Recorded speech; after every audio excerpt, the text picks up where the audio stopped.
అమ్మతోనే అయ్యా. అర్ధనారీశ్వరుడిగా కలిసినట్టు కనబడ్డా విడిగా ఉన్న అమ్మవారు పక్కన ఉన్నారు. అందుకే భజే సగిరిజం త్రియక్షంచ మృత్యుంజయం, శక్తితో తెల్లగా మెరిసిపోతూ ఉన్నవాడు. అప్పుడు అమ్మవారి పేరేంటో తెలుసా? అమృతేశ్వరి. అదే అమృతేశ్వరి, అమృతేశ్వరుడు.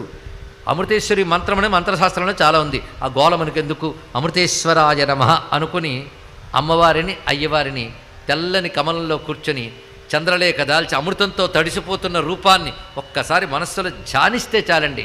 మనలో అకాల మృత్యు, అపమృత్యు, అజ్ఞానాది వికారాలు పోవడమే కాకుండా వివిధ రోగములు కూడా నశిస్తాయి. ఈ ప్రక్రియలు కొంచెం ఈ చెప్తున్న చిట్కాలను మీరు అనుకున్నా సరే ఈ కొద్దిపాటి చేస్తే బాగుంటామండి. పెద్ద పెద్ద హోమాలు యాగాలు చేసేవాళ్ళు చేయనియండి, అవి చేయలేదని బాధపడక్కర్లేదు.